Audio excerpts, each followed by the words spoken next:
Hey everyone, this is Erwin Leventer looking to help you get organized when it comes to filling out your secondary applications. So you've filled out your primary application and you've sent it into AMCAS, and one day you log into your Gmail account and you realize that you've received an invitation to fill out a secondary application from a medical school that you are very interested in going to.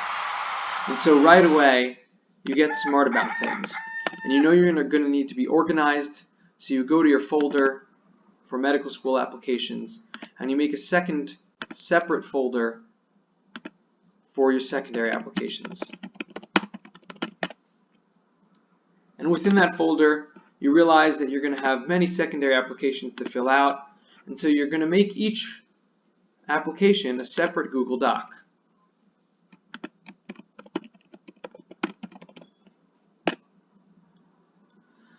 And you realize that you're going to be receiving a lot of secondary applications. Medical schools send secondary applications to almost every applicant that they get. So you go back to your Gmail and you realize that you've received a spreadsheet. You open up this spreadsheet and all of a sudden you see so many columns and you get flustered and confused and worried that this is not going to help you get organized. But then you look at it for a little bit longer and you start to see some things that look familiar. You know what school you just received a secondary application from. You know where it's located. You know the date that you received that application. You know the date that it's due from either the website or from that email. You haven't submitted it yet. Doc link. What could that mean? Well, you have a doc for this special application, so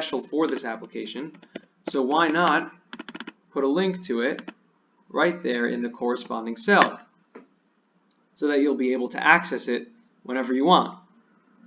So you populate your list with more of your schools. You add their locations and date received and date due, and all the information is here. Each one has a doc link where you can go and edit and answer application questions, and directly in Google Docs you can edit them and think about them. Each one has info, a separate doc that you made with information about the school to help you while answering your secondary application questions. For example, their mission statement, the school's mission statement, and their value statement. These will help you think of which things to present on your secondary application. And finally, the app link, the link to the actual application, where you'll have your login and password for each separate school. Your computer can save these passwords and logins, and it'll be very quick to log in right from this document for each school. So that means that every school separately has its own workspace. You can close everything on your computer and then go to Tufts and open the info link and the doc link and the app link and work on Tufts application right then and there. Then there are some other columns, for example, this P column over here, which gives you a hint to the password that you made for each of the applications in case you forget it. Just the hint, not the actual password. Contains Q1, Q2, and Q3 are all columns that you're going to edit to help you determine what is in each respective application. For example, lots of applications want you to address diversity. So they'll have a diversity question. So in your Tufts application, you see that there is a diversity question. And so once you answer that question in your Tufts application, you're going to want to note that that application addressed the diversity question, so that if you get a new application and you see that it also has a diversity question, you can go back and look in your Tufts application for that question and see how you answered it and see how you can tweak it to use for the new application. Price will be the cost of the submission of the secondary application, so you can keep track. Card used will be so you can keep track of what payments you made. Now, the spreadsheet is more useful than just this, right? It's already very useful. We have everything lined up for us for each school. We can X things out on our computer. It's all right here. But the document, this spreadsheet, also keeps track of certain things for you. We'll go through them now. For example, let's say the due date wasn't that far away. Let's say the due date was in a few weeks from now.